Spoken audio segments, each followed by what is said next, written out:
welcome back everybody. This is Xltactical and thank you guys for joining me on another video. As you guys can see by the title of this one, we're talking about home defense. A couple setups, a couple different things, options that we have. These change from time to time, but for the most part, it's just something that I wanted to share with you in case it's the first time you're dealing with firearms. If it isn't, again, just a video so you can have an idea of what I got. I live in a kind of a more metro area. I'm here in Broward, Florida. A lot of people around here. Maybe this is not for those people that live in rural areas, but a good option nonetheless.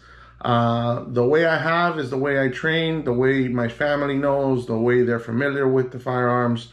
So we'll just talk a little bit about that. I'm not going to go into too much details because, you know, again, I want to leave some of that stuff to a surprise for those people that may want to run their option and come and get a bump in the night here at my house.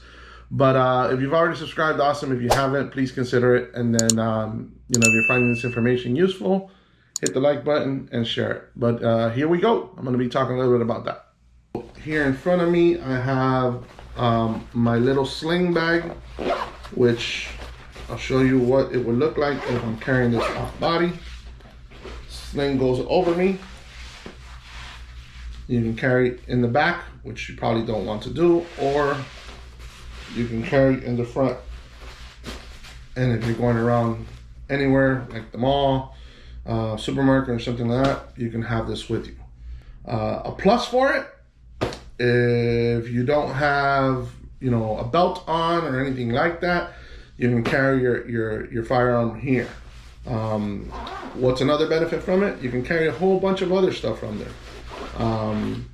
This is the part that feels comfortable. If you want to carry a smaller gun, bigger gun, there's a little bit of ease around this. If you don't just want to carry this and you want to carry something else, you can carry a multi-tool. You can carry, you know, a blade for your protection or anything that you might need. And then you're able to carry any other stuff that you might want to have, whether it be glasses, headphones, and even things like your everyday carry stuff, you know, your ear pods, your keys, and your wallet. You can kind of have that. When is this kind of carry there, or when do we talk about it? I think in times where you're not able to carry a firearm like you normally would if you had a belt or something like that. Now, somebody would instantly start to saying, well, I don't have that option. Okay, I can hear that, but hear me out. So I live in Florida. What's around us all the time? The beach. So do you go to the beach and say, I'm gonna put a belt on and take my gun to the beach like that? If you do, more power to you. But most likely you're gonna be in some swimming trunks and you're gonna be out there, you know, going to the sand and putting your stuff away. So this is an option where you can have that. Doesn't feel like you're not being protected from your two-way rights, right? And you go with it and it's there. Do I recommend it? Me personally, I don't. I used to do that, and there are still some times that I do, but I try not to, right? But that is an option. Secondary would be, you know, in the waistband. I know you can't tell, I got a big ass gut, but here's my firearm. In here I have the Hellcat, Springfield Hellcat, equipped with my little red dot. It is clear. We are dealing with a clear firearm, right? Empty, so you guys can see. But if I had that on me, none the wiser. I typically use a little bit more form-fitting t-shirts, but you really couldn't see that it's there. Now, yes, I have my shirt that you probably, the patterns on there don't really show those, but it's on there, right? And that's typically how I always carry. I carry at that position. That's how I train. That's how when I go to the range or I get down shots, that's how I'll always have. So I have, I know my motions on what I need to do if I ever need to use my firearm in a self-defense scenario. You can't go over the waistband carry. Same there. One thing that we want to talk about when you have that is you gotta make sure you have a good belt. If you're using just a regular belt, your regular dress belt, something is better than nothing, but I truly encourage you that you get into a good belt.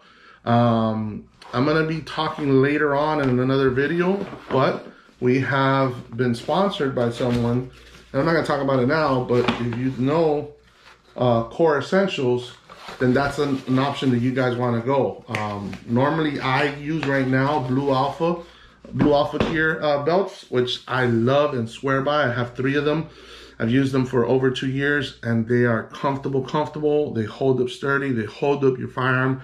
You're not sagging left and right. You're not having to adjust left and right. So that is a very, very, very important thing if you are concealed carrying.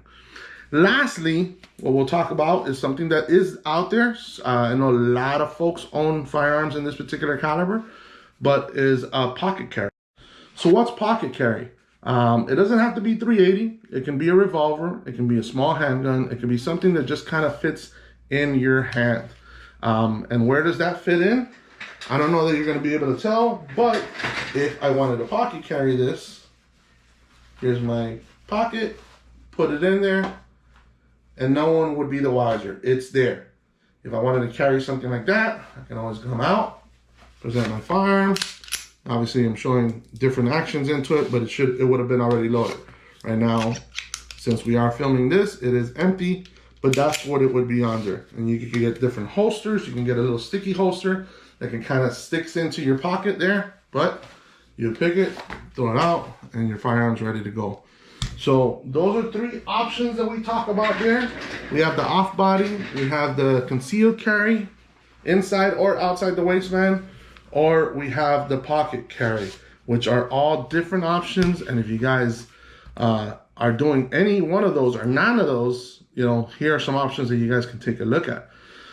Let me know in the comment section, what are you doing? I kind of feel like I know what the answer will be, but I want to see if I'm right or wrong. And I want to see why you do it, why you carry the way you carry. Which carry options do you kind of stay away from? Like I told you, I kind of stay away from that now. You know, I didn't learn the hard way, but I learned that there was a lot more cons for me carrying like this than the worst pros. This, realistically, outside of my concealed carry, is a lot of more of what I'm doing. Sometimes, especially during summer, I'm not carrying some of those things like that, but I do always want to keep a firearm, so I do this a lot. If I'm going to the grocery store, I'm going to a mailbox, I'm going just around about, I rather feel that this is in my pocket and I'm comfortable, ready to go. If you found this information useful, again, smash the like button and share it. And if you haven't subscribed, I hope you do. I hope you consider it. And thank you guys very much for all of those. Come back here and check out these videos. But until next time, I'll see you guys later.